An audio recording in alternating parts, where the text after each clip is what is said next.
11 साल की मोदी सरकार ने अपने सारे रंग दिखाए, सारे दांवपेच चले गए। दांवपेच इस तरीके से, पहले विपक्षी पार्टी को तोड़ा मरोड़ा गया, उनको पूरी तरह से खत्म करने की कगार पर लाया गया, उनके विधायक सांसद तोड़े गए, अपनी ही सहयोगी पार्टियों को बख्शा नहीं गया। इस देश ने देखा कि कैमरे में कैसे बीजेपी का एक नेता रिटर्निंग ऑफिसर बनकर धांधली करता हुआ पकड़ा जाता है, सुप्रीम कोर्ट में कान पकड़कर माफी मांगता है।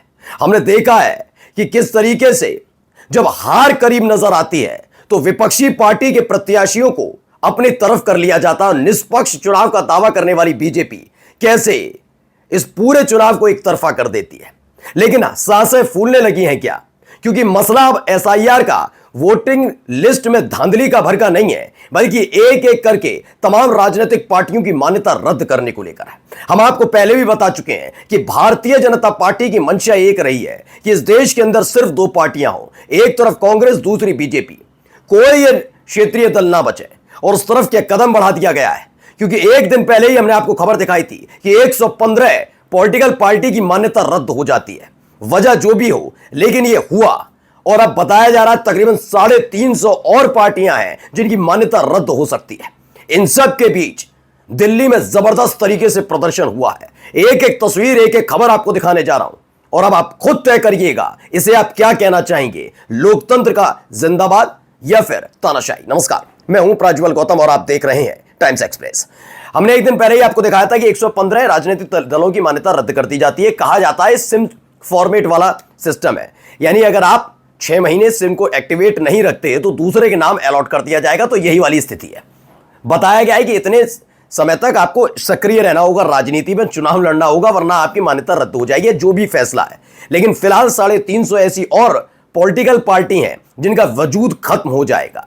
खबर देखिए, 345 पार्टियां, 345 पार्टियों का रजिस्ट्रेशन रद्द करेगा चुनाव आयोग। जाने क्यों लेने जा रहा है इतना बड़ा फैसला। इससे पहले 115 पार्टियां पहले से ही उनका जो मान्यता है उसे रद्द कर दिया गया।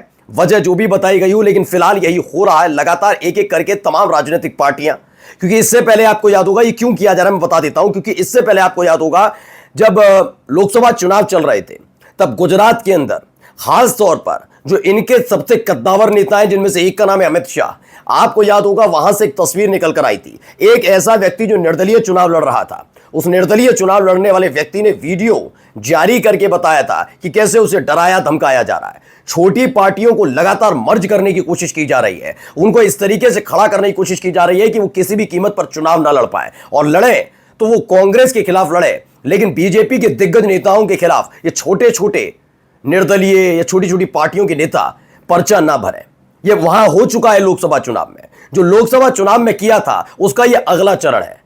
जब पार्टी ही नहीं रहेगी, जब अधिकार ही नहीं रहेगा चुनाव लड़ने का, तो कैसे ये चुनौती दे पाएंगे बीजेपी को? क्या ये सब कवायद की जा रही है? तो 345 पॉलिटिकल पार्टियों का रजिस्ट्रेशन रद्द किया जा रहा है। इसे यह मत समझिएगा ये तो भाई कानून सम्मत है, नियम सम्मत है, चल रहा है। अगला नंबर हो सकता है आपकी अपनी ऐसी पार्टी का हो जिसे आप प्यार करते हैं और जिस पर आप भरोसा जताते हैं कि वो आपके क्षेत्र का विकास करेगी, उसका नंबर भी आ सकता है। क्योंकि धीरे धीरे शुरुआत करते हैं और उसके बाद जब स्ट्राइक करते हैं तो उसके बाद बताते हैं कि हमने जो पहले भी करते रहे हैं, तब तो आवाज नहीं उठी, आज आवाज क्यों उठ रही है। तो कुल मिलाकर 345 पार्टियों की का जो वजूद है, अब वो पूरी तरीके से उस पर ग्रहण लगने जा रहा है। अब आइए एक तस्वीर, एक वीडियो निकल कर आई, पहले वो वीडियो देखिए।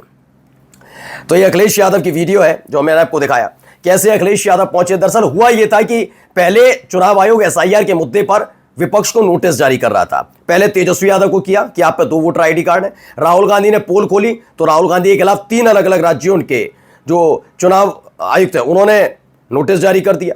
लेकिन जैसे ही विजय सिन्हा, जो बिहार के उप मुख्यमंत्री और बीजेपी के नेता हैं, उनके पास 2 वोटर आईडी कार्ड और दोनों में अलग अलग उम्र सामने आई, तो अब तक नोटिस जारी नहीं किया।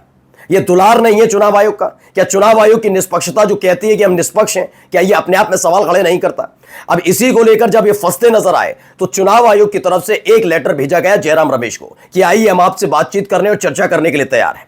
जब अपने सांसदों के साथ संसद से पैदल मार्च करते हुए पूरा का पूरा विपक्ष चुनाव आयोग के दफ्तर पहुंचना चाहता था, तो वहां पर इस तरह से बैरिकेडिंग की गई। इस दौरान 6 फीट की इस बैरिकेडिंग को अखिलेश यादव ने पार किया। अखिलेश यादव इसे फांदते हुए पहुंच गए। ये पूरे देश में चर्चा का विषय बना रहा। यह विषय भी मैं आपको बता दूं क्यों, क्योंकि सबसे ज्यादा फिट और सबसे ज्यादा जुझारू दिखाने की कोशिश इस देश की मीडिया नरेंद्र मोदी साहब को करती है। लेकिन नरेंद्र मोदी साहब थक चुके हैं, यह बात माननी होगी। अभी हाल ही में एक गंगा स्नान की तस्वीर अखिलेश यादव के सामने आई थी, तब उनकी फिटनेस पर बीजेपी सवाल खड़े कर रही थी। जैसी ये तस्वीर सामने आई तो पता लग गया कि दो लड़कों की जोड़ी क्यों कहा जाता है। यह बीजेपी का कोई नेता करिश्मा नहीं कर सकता, वो अकेले अखिलेश यादव ने किया, किसी कार्यकर्ता ने नहीं किया, अखिलेश यादव ने। आइए अगली खबर आपको दिखाता हूं। यहां पर यह देखिए, यहां पर भी खबर निकली कि कैसे ये पूरा विरोध प्रदर्शन हुआ। ये तस्वीर निकल कर आई, यहीं से ऐसे संसद मार्च निकला था, उस वक्त की ये तस्वीर है। इसके अलावा देखिए कैसे अखिलेश यादव को डिटेन किया गया, इनके साथ साथ तमाम विपक्षी पार्टी के नेताओं को भी डिटेन किया गया था। इन्हें थाना संसद मार्ग ले जाया गया। इनके साथ साथ डिंपल यादव है, इनके साथ प्रियंका गांधी, राहुल गांधी, मल्लिकार्जुन खड़गे, धर्मेंद्र यादव, सबको डिटेन किया गया था और ले जाया गया था। ये वीडियो वहीं की देखिए पहले। अब अगली खबर निकलकर सामने आई, जब राहुल गांधी से सवाल पूछे गए थे तो राहुल गांधी ने क्या कुछ कहा वो एक्चुअली बात नहीं कर सकते हैं। रियलिटी ये है, क्योंकि सच्चाई देश के सामने है और ये जो लड़ाई है ये राजनीतिक नहीं है, ये कॉन्स्टिट्यूशन की लड़ाई है, कॉन्स्टिट्यूशन को बचाने की लड़ाई है, वन मैन वन वोट की लड़ाई है। इसीलिए हमें साफ प्योर वोटर लिस्ट चाहिए। तो उन्होंने कहा भी आज जब हम चुनाव आयोग से मिलने जा रहे थे, इंडिया गठबंधन के सभी सांसदों को रोका गया और हिरासत में ले लिया गया। वोट चोरी की सच्चाई अब देश के सामने है। ये लड़ाई राजनीतिक नहीं है, लोकतंत्र, संविधान और एक व्यक्ति एक वोट के अधिकार की रक्षा की लड़ाई है। एकजुट विपक्ष और देश का हर मतदाता मांग करता है साफ सुथरी वोटर लिस्ट, और ये हक हम हर हाल में लेकर रहेंगे, ये राहुल गांधी ने ऐलान किया है। दरअसल ये पहली दफा शायद 11 वर्षों में देखा होगा कि एकजुटता का ये असर देखने को मिला कि सरकार एक पांव पर खड़ी हुई है। वो सरकार जिसकी जिम्मेदारी होती है कि अगर किसी पॉलिटिकल पार्टी की शिकायत है तो उसके आधार पर जांच हो, जायज जांच होनी चाहिए, लेकिन जायज जांच के लिए भी तैयार नहीं है।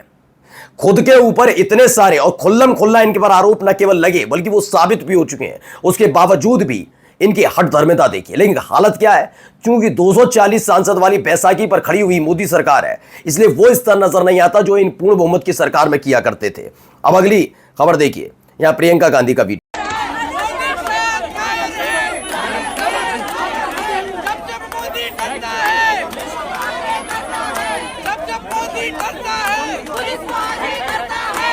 तो इसी तरीके से तमाम सांसद हैं, एनडीए के तमाम सांसद हैं, एनडीए की इंडिया गठबंधन की सांसद हैं, इंडिया गठबंधन की तमाम सांसद वहां पर पहुंचे, जिसमें कांग्रेस भी है, जिसमें समाजवादी पार्टी भी है, जिसमें टीएमसी से लेकर तमाम राजनीतिक दलों के जो सांसद, महिला सांसद से लेकर पुरुष सांसद हैं, तकरीबन 300 सांसदों का ये पूरा जमावड़ा चुनाव आयोग से मिलना जा रहा था। आप सोचिए कैसा विरोधाभास है कि एक तरफ चुनाव आयोग बाकायदा सांसदों को, विपक्षी पार्टी के सांसदों को बुलाता है कि आइए हम चर्चा करेंगे, और जब वो पहुंचते हैं तो बंद कर दिया था। जब इस पर सवाल उठा तो इलेक्शन कमीशन ने नहीं बल्कि बीजेपी और सरकार जवाब दे रही थी कि बुलाए तो 30 गए थे, 300 क्यों पहुंचे।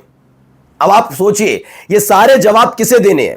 वो मिलने क्या मोदी से जा रहे थे, क्या गृह मंत्री से मिलने जा रहे थे? नहीं, वो चुनाव आयोग से मिलने जा रहे थे। सवाल चुनाव आयोग से हो रहा है, लेकिन बीजेपी बिलबिला क्यों रही है? क्यों इसके पेट में मरोड़ उठ रही है? कौन सा ऐसा खेल है जो खुल गया है, जिस पर बीजेपी का पर्दाफाश हुआ, वो पूरी तरह से एक्सपोज हो चुकी है, जो बेचैन नजर आ रही है। क्योंकि जो सवाल इलेक्शन कमीशन से पूछा जाता है, जवाब कौन देता है? बीजेपी या सरकार। एक और वीडियो देखिए।